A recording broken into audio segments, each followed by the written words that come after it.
आज हम जानने वाले हैं इस संसार की सबसे पहली प्रेम कहानी के बारे में, जिसमें न कोई शर्त थी, न कोई बंधन, बस एक दृढ़ता थी, एक श्रद्धा थी। इस कहानी में रंग भी है और दुख का संग भी। यह है शिव और सती की अमर प्रेम कहानी, जिसमें प्रेम है, त्याग है और अंत में एक नई शुरुआत है। तो आइए जानते हैं इस महान प्रेम कथा को, सती कथा को। सती!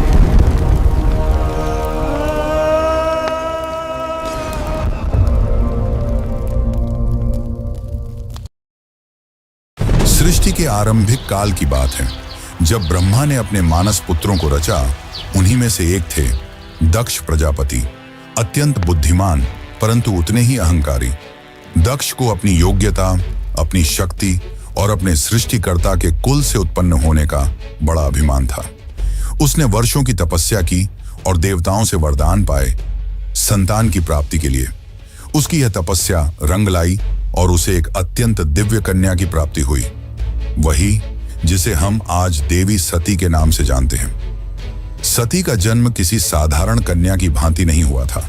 उनका स्वरूप स्वयं शक्ति का अंश था। कहते हैं वह स्वयं आदि शक्ति का अवतार थी। दक्ष को अपनी पुत्री पर गर्व था, लेकिन साथ ही उसके मन में एक अभिलाषा थी कि वह अपनी इस कन्या का विवाह किसी महान देवता, किसी वैभवशाली राजकुमार या किसी प्रतिष्ठित गृहस्थ से करेगा। उसे यह कल्पना भी नहीं थी कि उसकी पुत्री का हृदय वहां बन चुका है, जहां वैभव का कोई मोल नहीं, जहां वैराग्य ही आभूषण है, भगवान शिव। देवी सती बचपन से ही विचित्र स्वभाव की थी। अन्य कन्याओं की तरह ना तो उन्हें श्रृंगार में रुचि थी, ना ही राजसी जीवन की भव्यता में। जब जब वह शिव की चर्चा सुनती, जब किसी आर्षि द्वारा शिव की महिमा का वर्णन होता, उनका हृदय गहरे भावों से भर उठता। शिव जो श्मशानवासी हैं, जो मृग चर्म धारण करते हैं, जो भस्म रमाते हैं और सर्पों को आभूषण की तरह पहनते हैं। आम कन्याओं के लिए यह भय का कारण होता, पर सती के लिए यही शिव उनके अंतर्मन में बस चुके थे। धीरे धीरे यह आकर्षण भक्ति में बदला और भक्ति प्रेम में। अब सती का एक ही लक्ष्य था, शिव को पति रूप में प्राप्त करना। पर यह मार्ग आसान नहीं था। जब दक्ष को सती की इच्छा का आभास हुआ तो वह क्रोधित हो उठा। उसकी आंखों में तो शिव एक जंगल में भटकने वाले योगी मात्र थे। उसने सती को समझाने का प्रयास किया कि वह किसी योग्य, राजसी और सम्माननीय वर को चुने, पर सती अब निर्णय कर चुकी थी। उन्हें किसी धन, वैभव या पद की आवश्यकता नहीं थी। उन्हें चाहिए था वह परम पुरुष जो संन्यास में भी पूर्ण है, जो मौन में भी संपूर्ण है। और इसी लक्ष्य के लिए सती ने आरंभ की कठोर तपस्या। पर्वतों की गुफाओं में प्रचंड वायु और वर्षा के बीच सती ने भोजन तक त्याग दिया। उन्होंने पृथ्वी पर बैठकर खुले आकाश में बिना निद्रा के केवल शिव के ध्यान में लीन रहकर दिन, सप्ताह और महीनों का तप किया। देवताओं तक को आश्चर्य हुआ कि एक कन्या इतनी कठोर तपस्या कैसे कर सकती है। और जब उनकी तपस्या की अग्नि ने त्रिलोक को प्रभावित करना शुरू किया, तब अंततः भगवान शिव ने उनकी भक्ति को स्वीकार करने का निर्णय लिया। पर यह तो आगे की कथा है। अभी तो एक पिता के अहंकार और एक पुत्री के समर्पण की टकराहट शुरू हुई है। जहां एक ओर दक्ष चाहता है कि सती उसके राजनैतिक सपनों की सीढ़ी बने, वहीं दूसरी ओर सती हर सांस के साथ शिव का नाम जपती है। यही संघर्ष इस प्रेम कथा की पहली चिंगारी है, एक ऐसी चिंगारी जो आगे चलकर एक भीषण अग्निकांड बन जाएगी। सती अपनी तपस्या में लीन थी। उनका एकमात्र उद्देश्य था शिव की प्राप्ति। अनंतः उनकी भक्ति से प्रसन्न होकर शिव प्रकट हुए। शिव मुस्कुराए और एक क्षण में वह उस तपस्विनी के समक्ष प्रकट हो गए। जैसे ही सती ने अपनी आंखें खोली, उनके सम्मुख खड़े थे वही जिनके लिए उन्होंने सब कुछ त्याग दिया था। शिव ने उनके तप, प्रेम और अटल श्रद्धा को देखा और कहा, हे देवी, तुम्हारा प्रेम मुझे बाध्य करता है। आज मैं तुम्हें अर्धांगिनी के रूप में स्वीकार करता हूं। इस वचन के साथ पूरे ब्रह्मांड में आनंद की लहर दौड़ गई। देवताओं ने पुष्प वर्षा की और फिर आया वह शुभ दिन जिसका साक्षी स्वयं ब्रह्मा, विष्णु और सारे लोग हुए। शिव और सती का दिव्य विवाह। शिव बारात लेकर स्वयं कैलाश से निकले, पर यह कोई साधारण बारात नहीं थी। इसमें भूत, प्रेत, पिशाच, नाग, सिद्ध, योगी, अर्षि, देवता सब सम्मिलित थे। शिव की सवारी नंदी थी, शरीर पर भस्म, जटा से गंगा, गले में नाग। यह स्वरूप देख सभी स्त्रियां भयभीत हो उठी, पर सती के चेहरे पर गर्व था। उन्हें अपने शिव पर गर्व था। वैभव नहीं, सत्य का स्वरूप थे वह। विवाह का आयोजन राजसी नहीं था, पर दिव्यता से भरा हुआ था। स्वयं ब्रह्मा ने मंत्रोच्चारण किया, विष्णु ने कन्यादान किया और समस्त लोगों ने इस मिलन का स्वागत किया। यह केवल दो आत्माओं का नहीं, सृष्टि के दो मूल तत्वों शिव और शक्ति का मिलन था। लेकिन इस भव्य विवाह में एक स्थान रिक्त रहा। सती के पिता दक्ष प्रजापति, वह नहीं आए, ना ही कोई संदेश भेजा, ना ही कोई आशीर्वाद, क्योंकि उनके लिए यह विवाह एक अपमान था, एक चुनौती उनके अभिमान को। उनके अनुसार यह मिलन योग्य नहीं था।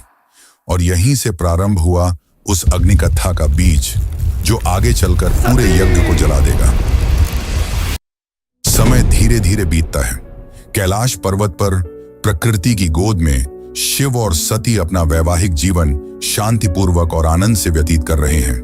कैलाश की गुफाएं, मंदाकिनी की कलकल धारा और बर्फीली हवाएं सब साक्षी थीं उस दिव्य प्रेम की, जो समय और शब्दों से परे था। लेकिन इसी बीच एक और स्थान पर कुछ और ही चल रहा था, राजा दक्ष के मन में। सती के शिव से विवाह को वह अभी तक स्वीकार नहीं कर पाया था। हर बार जब कोई शिव की महिमा का गुणगान करता, दक्ष की भौहें तन जाती। उसे लगता कि शिव ने उसकी पुत्री को अपनी योग्यता से नहीं, किसी छल से प्राप्त किया है। वह अपनी सत्ता, अपना रुतबा, अपनी श्रेष्ठता सिद्ध करना चाहता था, और उसी घमंड ने उसे एक विशाल यज्ञ के आयोजन की प्रेरणा दी। दक्ष ने यज्ञ का आयोजन बड़ी धूमधाम से किया। ऐसा यज्ञ जिसमें समस्त देवताओं, ऋषियों, सिद्धों और लोकपालों को निमंत्रण भेजा गया। ब्रह्मा से लेकर इंद्र तक हर कोई आमंत्रित था, परंतु एक नाम उसमें अनुपस्थित था, महादेव शिव का। यह कोई भूल नहीं थी, यह था दक्ष का जानबूझकर किया गया निर्णय। उसने शिव को निमंत्रण नहीं भेजा, क्योंकि उसका अहंकार उसे यह स्वीकार नहीं करने देता था कि उसकी पुत्री ने उस योगी से विवाह कर लिया, जो ना कोई राज्य रखता है, ना कोई वस्त्र, और जो श्मशान का वासी है। दक्ष को लगता था कि शिव को यज्ञ में आमंत्रित करना उसके सम्मान के विरुद्ध होगा। जब यज्ञ की तैयारियां चल रही थीं, उसी समय सती ने इस आयोजन की बात सुनी। किसी ने उनसे कहा, माता, आपके पिता दक्ष ने एक महान यज्ञ का आयोजन किया है, जिसमें सारे देव, ऋषि और ज्ञानी आमंत्रित हैं। वह तो आज पूरे ब्रह्मांड का ध्यान खींच रहा है। यह सुनकर सती का हृदय कांप उठा। उन्हें विश्वास नहीं हुआ कि उनके पिता इतना बड़ा आयोजन कर रहे हैं और उन्हें कोई सूचना नहीं मिली। कुछ समय तक वे चुप रहीं, शायद आशा में कि कोई दूत आएगा, कोई संदेश मिलेगा। लेकिन जब स्पष्ट हो गया कि शिव और उन्हें जानबूझकर न बुलाया गया है, तब उनके भीतर कुछ टूट सा गया। एक ओर पुत्री का धर्म उन्हें पिता के यज्ञ में खींच रहा था, तो दूसरी ओर पत्नी का धर्म उन्हें शिव की मर्यादा का ध्यान रखने को कह रहा था। अंततः सती ने शिव से निवेदन किया, स्वामी, मैं उस यज्ञ में जाना चाहती हूं। शायद यह कोई भूल हो और मेरा जाना उस विघटन को रोक सके। शिव ने सती की ओर गहरी दृष्टि से देखा। वह जानते थे कि यह आमंत्रण विहीन आयोजन एक साधारण यज्ञ नहीं है। उन्होंने शांत स्वर में सती से कहा, हे प्रिय, जहां सम्मान न हो वहां स्वाभिमान को ले जाना व्यर्थ है, और मैं नहीं चाहता कि तुम उस यज्ञ में जाओ जो केवल क्रोध और घमंड से जल रही है। परंतु सती व्याकुल थी। उनके भीतर एक द्वंद्व चल रहा था, पिता और पति के बीच। उन्होंने पुनः प्रार्थना की, प्रभु, मैं केवल एक पुत्री के रूप में वहां जाना चाहती हूं। मैं पिता से बात करूंगी, शायद वह बदल जाए, शायद उनके मन का विष उतर जाए।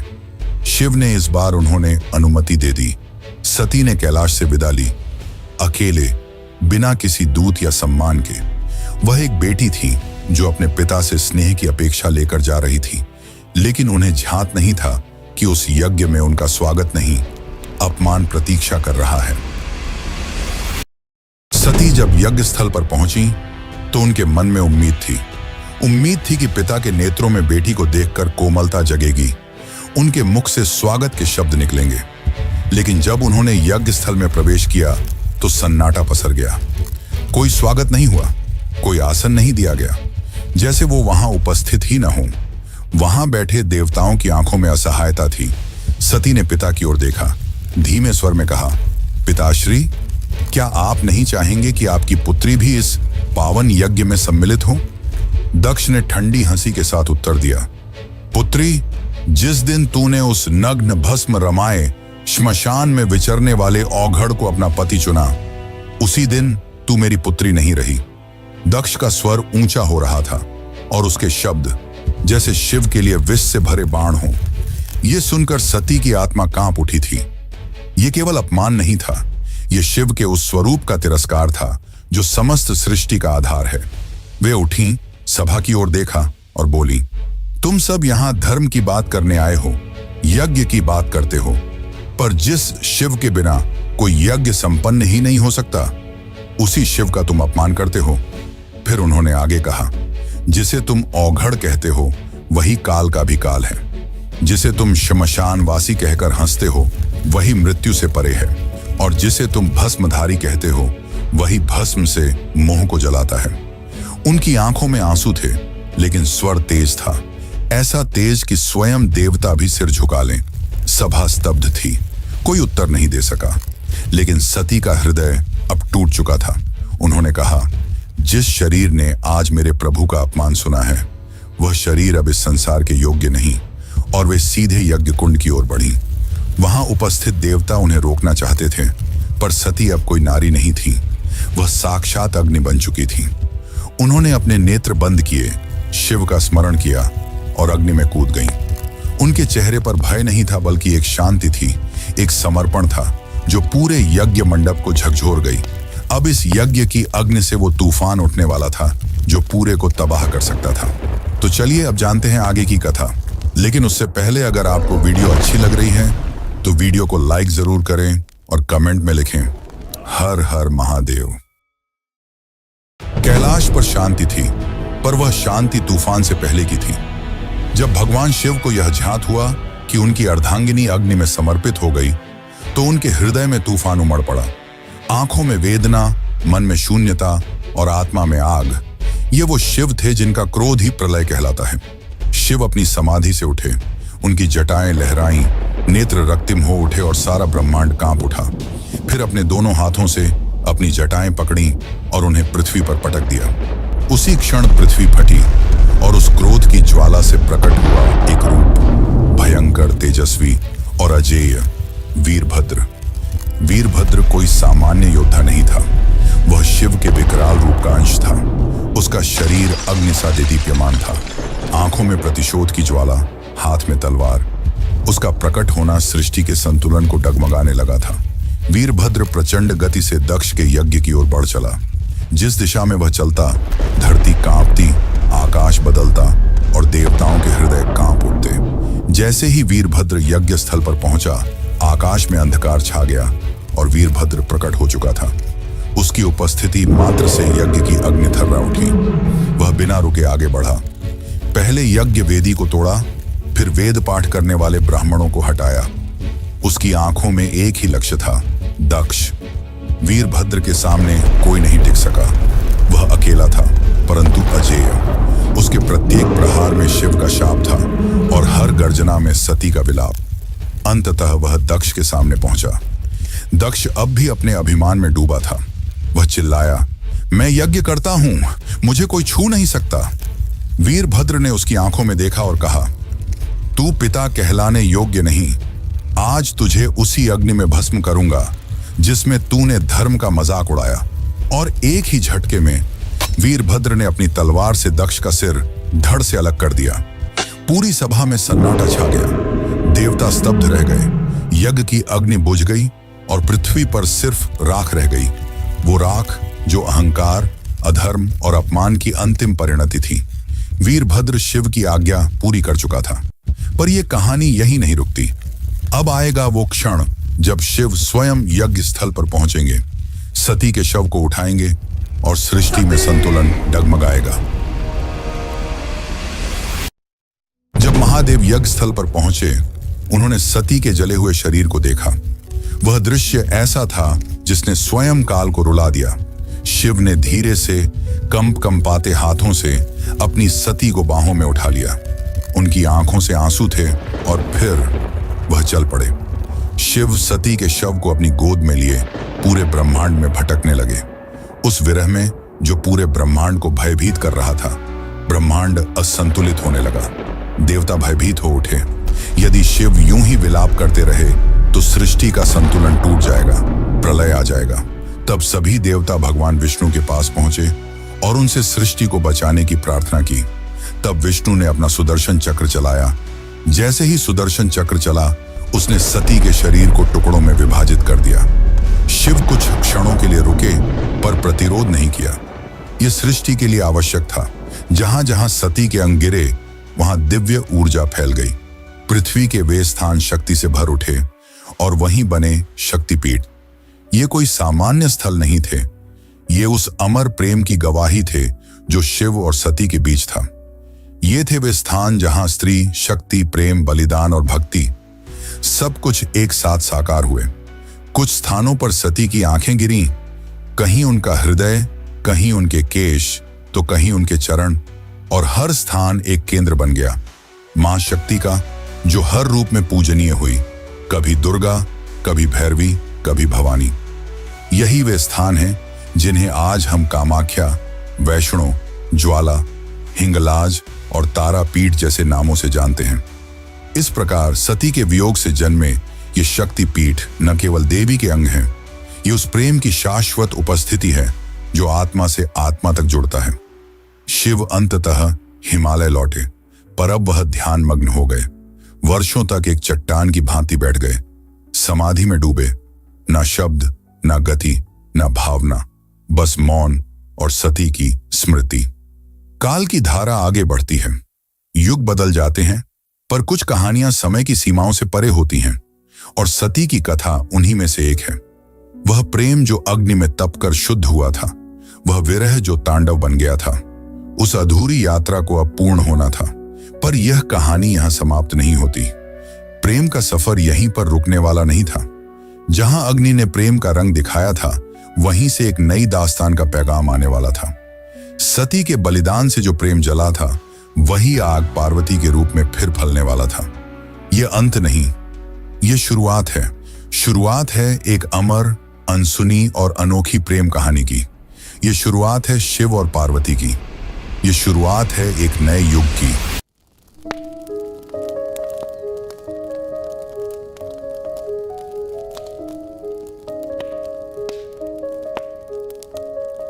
दारुण करुण सत्य सारिका अपरिजय शिवरायिका अबला जडपथिर पालिका हरदासिका सदारिका बलनि कुशैकराग्रा नक्तिन रत्ना भवसारिका किलकर्तास्मान स वैष्णव जल्पतो किनो प्रमुञ्च प्रतिधृतनयना मृदता बलनि किमु बिभ्रता किना प्रशम्य विषकञ्जकं नरमतः सदा सेनादिशति वेदसमर्यां धरे दूरनुभवा पवनिर्वणसुता विनिगीर्यमाण सर्गा सर्वयस्तोमिनी मता किञ्चयोदास्यमभ्या खिन्ना हार्दकुक्तिजातयानं हन्ति त्रच्छ्रुतिबद्धप्रजल्पं क्रुद्धा धरे दुरनुभवा भवनिर्वणसुता हृदि धृतनयनमृदता प्रबलनि किं बिभ्रतः किन प्रशम्य विषकञ्जकं नर्मतः सदा सेनादिशति वेदसमर्या